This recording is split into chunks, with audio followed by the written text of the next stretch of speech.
Yes, Lori. Thus come One that has thus come, one that has thus gone. It means both. And when the Buddha is referring to himself, he's saying, I am coming into this moment and I am leaving this moment. I am not a fixed thing. And we are as well. Okay, we are a process. So if we start fixing ourselves, thank you, Eddie, if we start fixing ourselves as this thing that we need other things to be happy with, we suffer because the fundamental belief that you're this thing, this reliable, permanent thing, in essence, is not true. So humanistic Buddhism is applying that knowledge, that wisdom to your life. That if you live in the present moment, it's so much more precious if you realize that moment to moment you're changing. Moment to moment you have a new life. I just had my anniversary yesterday. 33 years. 33 years. Right? And sometimes it didn't feel like it would be something to celebrate. But I honestly believe that each morning I wake up, I start with a new marriage. And each time I go to sleep, I get to start over the next day in a marriage. That marriage and love are verbs, they're not nouns. And I think people in relationship with each other, in relationship with their practice, tend to get into trouble when they rely on it rather than serve it. If you are serving your marriage, if you are serving your friendship, if you are serving your practice and the Sangha, the people who we practice with, happiness follows. If we expect things to follow us, suffering follows. So when we talk about the 5 precepts, the 37 wings to awakening, the 7 steps to enlightenment, the 5 hindrances, we're all about numbers here. You go crazy with numbers, right? The 3 realms, but hold on, there's 18 realms too. Don't get confused between the 3 realms and the 18 realms. Okay? But all of this, okay, is a recipe. Okay? It's a recipe. And in my house, I got like closets full of cookbooks. And still we make peanut butter sandwiches. Okay? If this is a recipe, what's the ingredients? The ingredients is our life, the stuff of our lives, the everyday testing that we have, the everyday challenges, the everyday joys that we have. This is the stuff of our lives. These are the ingredients. Buddhism's, the Dharma, the teachings, that's the recipe. And who's the chef? We are. We are the chef. The ingredients is the stuff of our lives, and the recipe is the teachings. It's wisdom. And how many, I don't know about you guys, but when I was younger, I always saw older people, and I just thought, as you get older, you naturally get wise. How many bitter old people do you know? Right? Because when you think about it, you know, imagine being towards the end of your life and realizing the system that you invested your life in to make you happy, in the end doesn't make you happy. And you gave all to that system, and it didn't pay off. I'd probably be bitter too, right?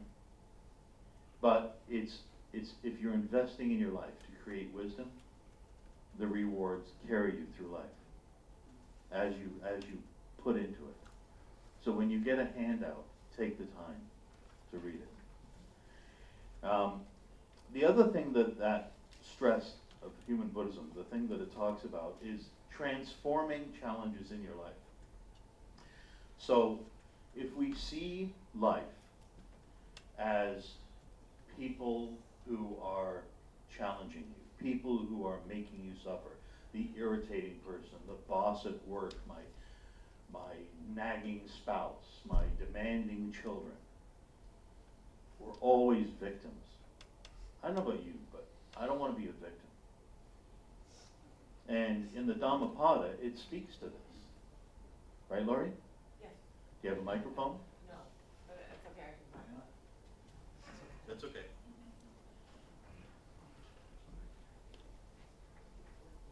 Not me. Hello? This is from the Dhammapada. He abused me, he attacked me, defeated me, and robbed me. For those carrying on like this, hatred does not end. She abused me, attacked me, defeated me, robbed me. For those not carrying on like this, hatred ends. Thank you, Lori.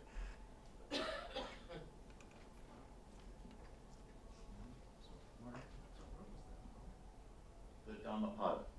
The Dhammapada. I'm returning that to the library, so if you want to take it out. I guess good things happen. We're actually studying that in the reading group, and I lost my copy. I couldn't find it. So I took one out of the library and I ordered one. Then I found my original copy. So now I got the library book, the new one I just ordered and I got the original one. So if anybody wants a Dhammapada, I got a spare. And there's 4 copies in the library. So if we're constantly looking at other people that are going to cause our suffering, I mean, at this point, you guys have studied Buddhism a little bit. You can say, no, you know, it's my suffering, it's my expectations, right? But you're also responsible for your own joy. Then you can't have one without the other. You're responsible for your own happiness. So when we look at, well, what do we do when people tick us off? What do we do when we're challenged? What do we do when people don't act the way we should? Okay, and we have the recipe. And now we've got the stuff of life. And we know we're the chef. So how do we transform challenges in life into benefits through a practice? And Nagarjuna, a great saint, perhaps the preeminent philosopher of Mahayana Buddhism. Interesting name, too. I'll just take a tangent here for a second. Because it was said when the Buddha gave the Prajaparamita, the Perfection of Wisdom Sutras, it said when he, the story goes, when he was on a vulture peak and he was telling all of the bodhisattvas and lay people, it said the truth of emptiness and wisdom that he was so shocking that people just outright died. They said, oh, there's no self? What do you mean I don't have an existential? And boom, they all just died. So like an Italian Western, just sort of fell over. So the story goes that Buddha, realizing this, that these people weren't ready for this sort of truth, he gave it to the Naga king, which is a dragon. Naga means dragon. And they were buried, taken down into the ocean. And when time was right, lo and behold, 500 years later, Nagarjuna had the dragon king bring it up, and he presented these sutras. So, sort of entertaining, right? But his name Nagarjuna. Naga means the dragon, Juna means the charioteer. So he's the charioteer of the dragons. Nagarjuna. Just trivia. You probably won't find that on Trivial Pursuit, but if you do, give me a call and say I got a piece of pie. So, but in his dissertation about the way of the Bodhisattva, he said that, well, and when we talk about the 6 paramitas, he pointed out that you cannot practice generosity without someone else in need. You cannot practice patience without the demanding person. You cannot practice meditation without a disturbed mind. So if we take a look at our lives, if we take a look at the challenges, and we transform challenges in our lives towards opportunities to practice, and that means opportunities to be happier, then that's the key to me. Okay. So we've talked about bringing Buddhist practice into a daily life. But the fact that this life that we have, with all of the blessings that we have in Canada, with all of the things that we can do, but perhaps all of the demands, the fact that your smartphone's going off with emails, you know, has anybody looked at your smartphone at work and said, just shut up for a little bit? I know I have. This phone never really answers back, though. Like Siri, to like push the button and says, Martin, practice patience. But Siri isn't wise. So, but now that we've talked about that, the thing is it just all about us? And when Venerable Manyi talks about humanistic Buddhism was in Scott's wedding blessing, humanistic Buddhism was in the open door event, it's because if we truly understand that with equanimity, with joy, with loving kindness and compassion, the four immeasurables, with that attitude in mind, all sentient beings are worthy of our practice. That we practice not just for ourselves, that we practice for all sentient beings. And as a matter of fact, if we're not going to focus on ourselves, who do we focus on? If we are having generosity, how can you have generosity if you just stand alone? So we reach out. So with the Open Doors event, the volunteers came together, and I was so appreciative that everybody gave of their time and greeted people and said, this is what we're about. And it's said that the greatest gift is Dharma.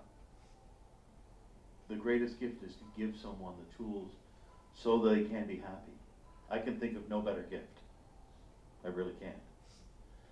So when you take a look at Handing Down the Light, a book about Venerable Master Xingyun's life, or when you take a look at the pamphlet that's downstairs, The Life of Master Xingyun, and the reason why I mention it is not only is he a great teacher, but he's a great example for us as well of the sort of dedication and generosity to not only just have his Buddhist practice to himself, to go on out and actually make the world a better place. I mean, it's a great inspiration. As a matter of fact, there are 4 guidelines, which I'll ask Greg to talk about for a second and ask Andy to write up on the board. So we have 4 guidelines with everything that we do at Fao Gong Shan, with the BLIA, the Buddhist Light International Association. We have 4 guidelines. And when we had the Open Door event, I actually spoke to the volunteers and I said, this is what we want to keep in mind. The way we actually practice out in the public, we should always keep this in mind. So when we have guests in the temple, these 4 guidelines are ones that sort of govern how we practice. So Greg, can I impose upon you to sort of describe those? That's right. So there's 4 of them, but they all start the same way. We were talking a little bit about the 6 paramitas and how they all, the first 5 of them all lead to wisdom. The other thing to know about the 6 paramitas is that they all can be attained with the first one, which is the perfection of giving. Right? So the four guidelines for the BLIA all start with giving or offering. Right? So the first one is offering confidence. Right? So and this means if someone is fearful, if someone is insecure, if someone is unsure of themselves, to encourage them, to help them feel confidence. The second one is offering others joy, which is really do what we can to make people happy. If they have needs, if they have desires, we try to fulfill them. The third one is offering others hope, right, or encouragement.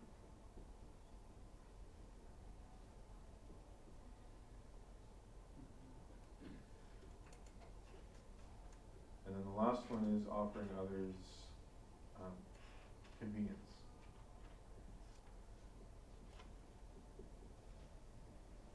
And that one always seems a bit off to me compared to the others. The others are very easy to understand, but then convenience, like what? I should like offer, like, you know, open a convenience store, I should give them chocolate bars, what? But it really means making life easy. Right? All of us have enough obstacles in life. So if we can help others, if we can remove obstacles for others, if we can help them remove their obstacles, and make their life easier, give them some peace and some ground. Martin talked about how, you know, the quote from the sutra that, you know, we have to build not just, we can't build an empty space, but we actually need empty ground. Right? So the ground in which we build our practice, in which we structure our lives, offering others convenience helps clear away some of that ground, some of those obstacles that might otherwise be in the way.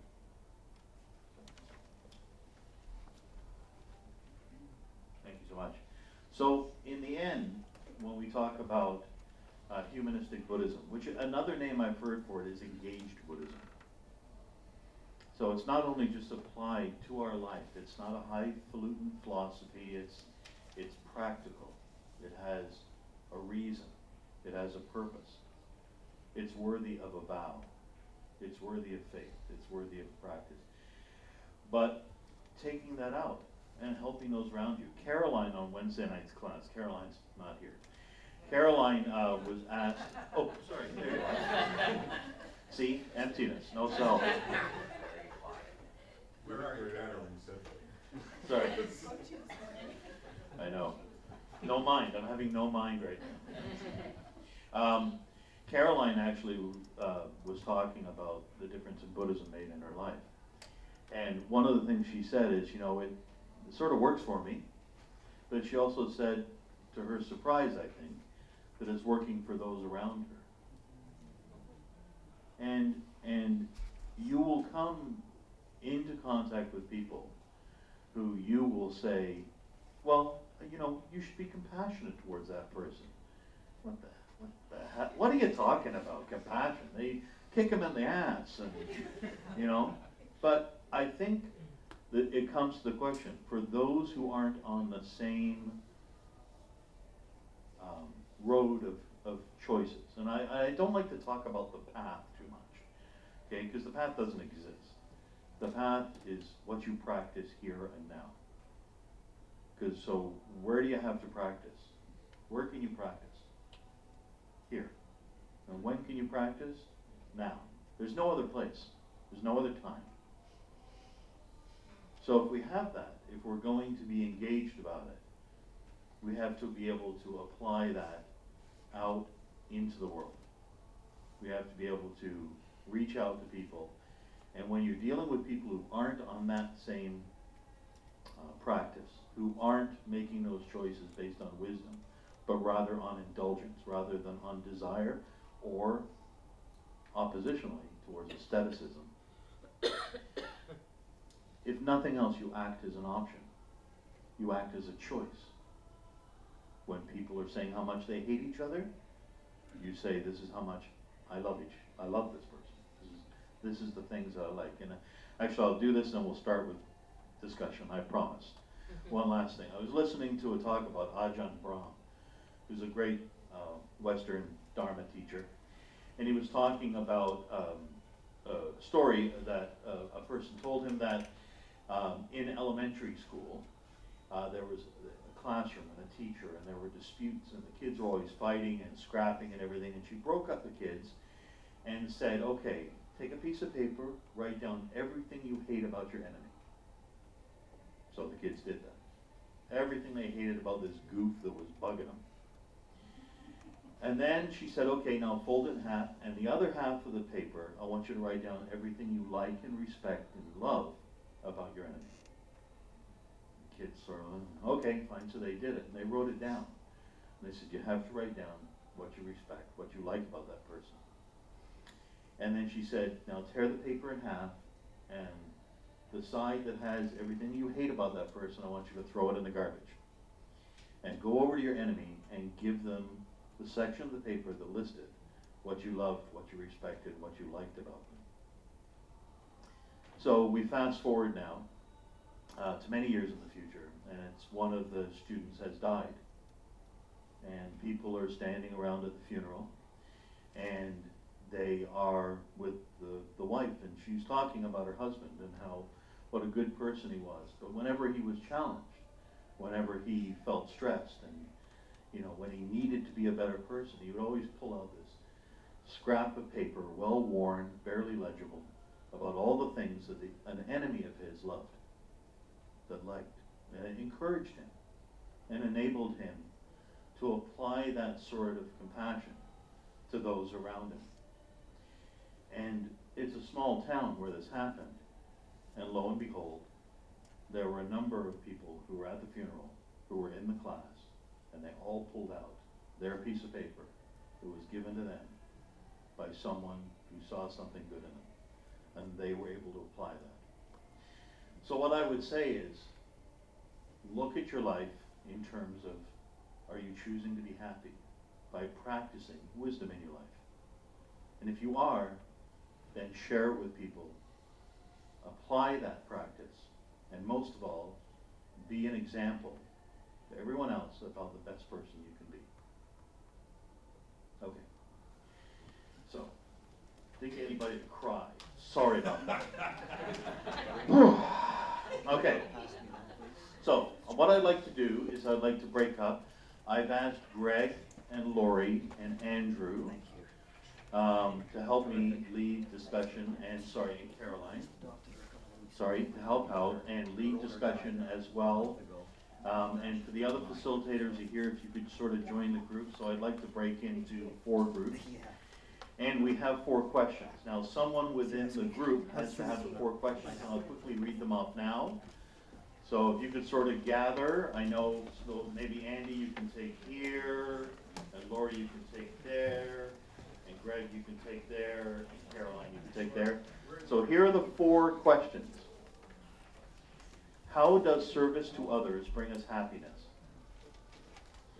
Should the enjoyment of the material world, or the mundane world, be seen as oppositional to Buddhist practice?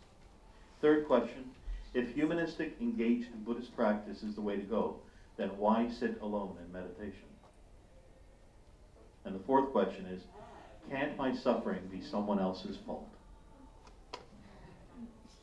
Okay, so if you want to choose 1 or 2 of those, please do. One that's appropriate. Each group grew 1 question. Yeah, we got 4.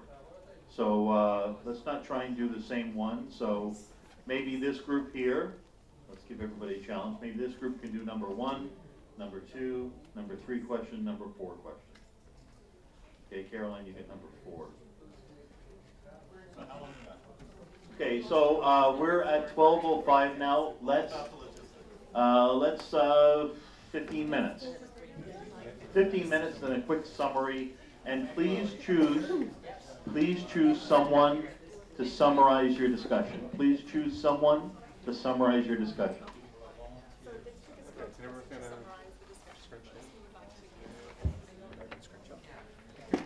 There needs to be some scrunching. So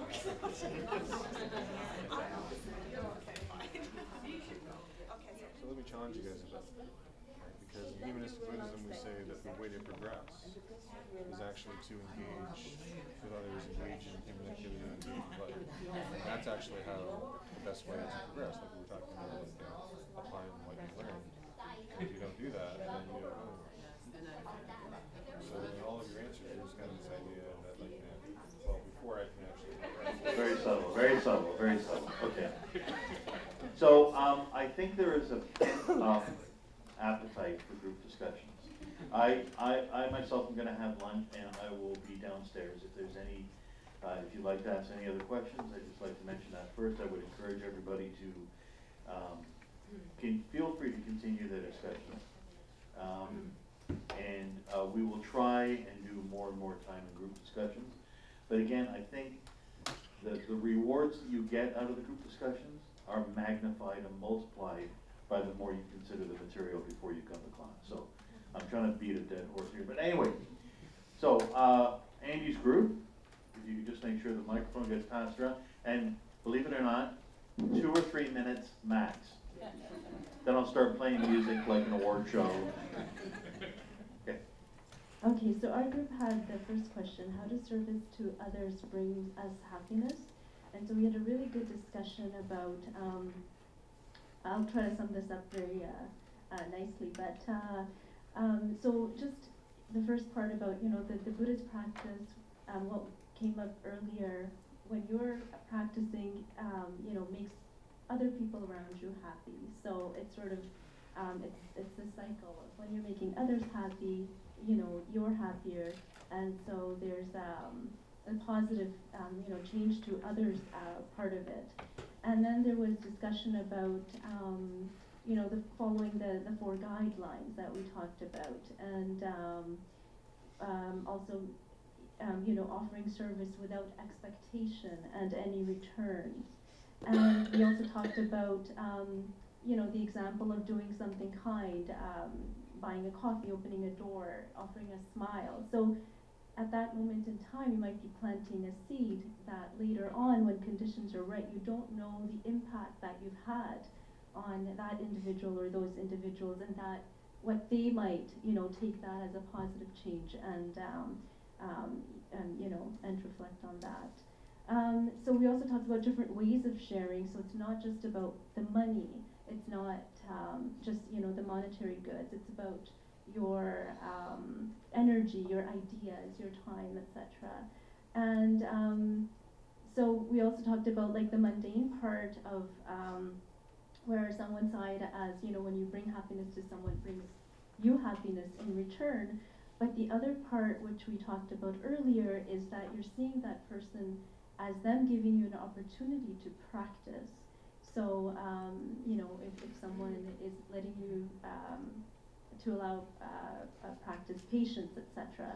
And then, so this whole tying up with this intra-being and dependent origination part, that we are connected to others. We're not just here on our own in this world, so our actions affect the actions of others around us, and then so we're all one. Oh, very, very good. Very, very good. Thank you, Barb. That was great. I really appreciate it.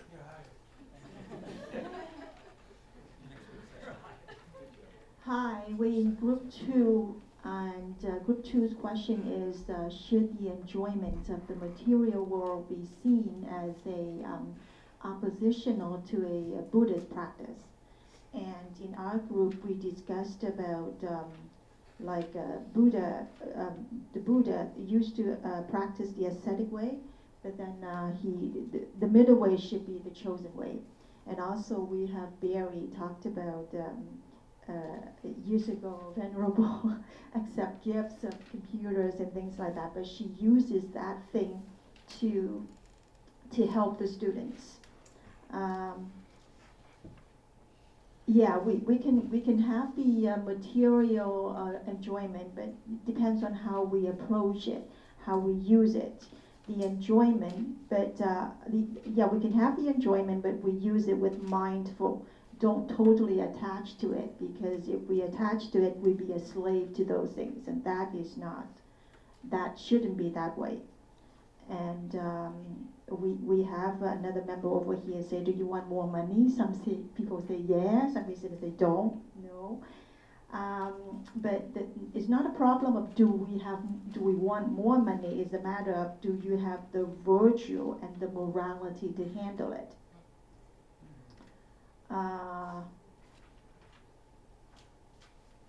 Scott added in, he said, if I have $5 million, I probably wouldn't mind give it to Venerable Man Yi, because they know how to use it. They know how to bring happiness to the world and help other people. So in summary, somebody mentioned a Venerable Man Yi should have an iPhone, and she uses it to email people in the morning, early in the morning. And that is a good way to help, and not to, you can have it, the enjoyment there, but it's not attached to it, and use it in a good ways.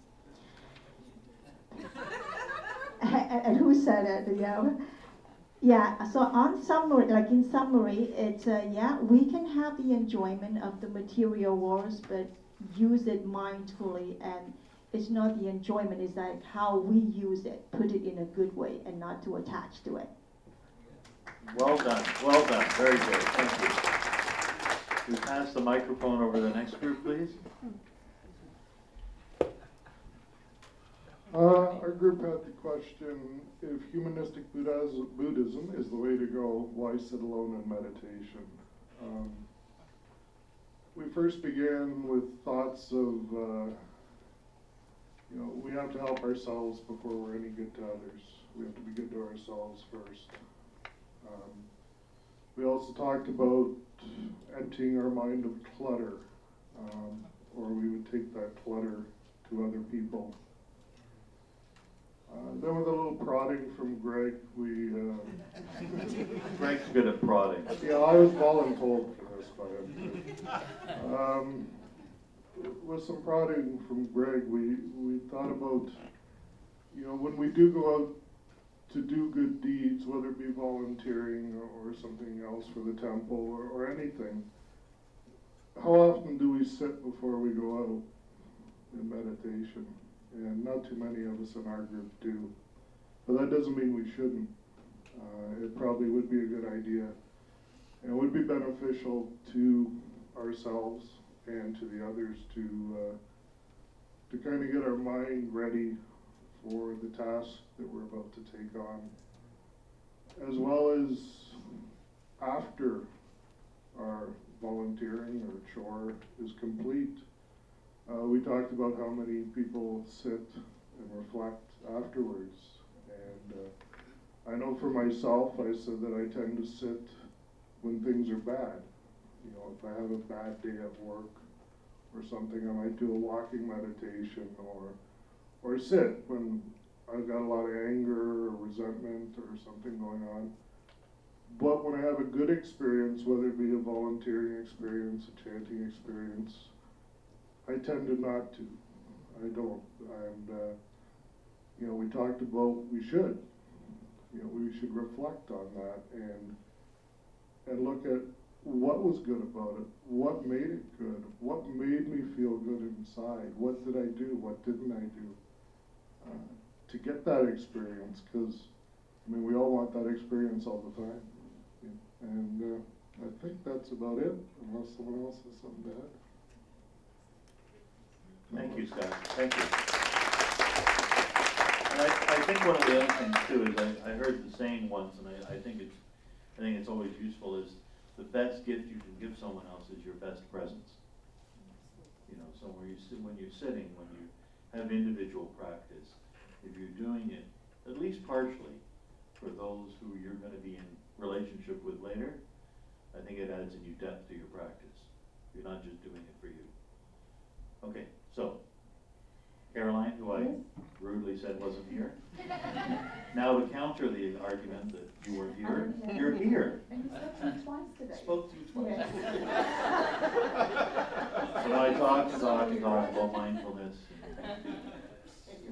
So group number 4, our question was, can't my suffering just be someone else's fault? We actually had one person say yes, it should be somebody else's fault, but the majority of us, the heart of our conversation came to that it's easier to blame other people for our problems. It's easier to put blame on the bully or an abusive parent or an abusive spouse. It's very difficult to look at yourself and realize that perhaps you are the cause of your own suffering. It's what it comes down to is it's easy to practice. We've spoken about this before. It's easy to practice when things are going well.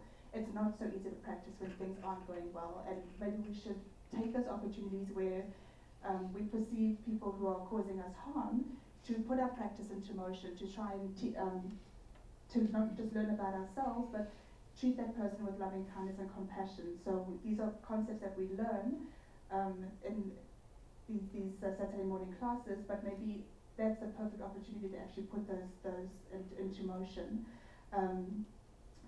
We also talked about how 90% of the world, we may not have control of 90% of the things that go on around us. We can't maybe control the way a bully treats us or our parents have abused us as children, but there is that 10% that we do control, and that 10% is how we react to that situation and how we can turn it around and maybe make it into something good. It's an opportunity to learn about ourselves. It's a way to put our practice into motion, and one of I think you have said to us that learning from the Buddha is the greatest happiness, but not just happiness for yourself, happiness for the people around you as well. So let me just have a look if I just cover, because my chicken scratches are hard to read now. We touched on karma as well, causes and conditions, not just our own karma, but the karma of the people around you as well. What brought you into a situation that we spoke a lot about either being in an abusive relationship or an abusive household as children. Those are situations that maybe we don't have control of, but we have to think about our own karma and the karma of the people as well, and maybe realize that they are suffering, maybe even greater suffering than we are suffering, and to approach them with loving kindness. Is there anything else that I missed in our discussion? Yes, I think, sorry, trying to sum it up in 2 minutes is very difficult. We had a great discussion. We could have easily carried on for another half an hour. So I think that was it. Thank you. Thank you, Caroline. Thank you for the great discussions. That was great, and I would encourage you, to carry those discussions with you later on, to sit and maybe contemplate. I really would encourage you. One of the things that I often hear as I walk around in different discussions, I should be meditating. I should be meditating more. I've shared with some of you. I started meditating when I was very young. I started meditating when I was 17, and I've had a meditative practice. And when I came to this temple, the reason I stayed is because most of the things that arose within me, most of the truths that I knew to be evident from my own direct experience, is what Buddhism taught. And that's why I'm here. So I really it's one thing to describe an orange, another thing to give an orange away, but you don't know an orange until you taste it.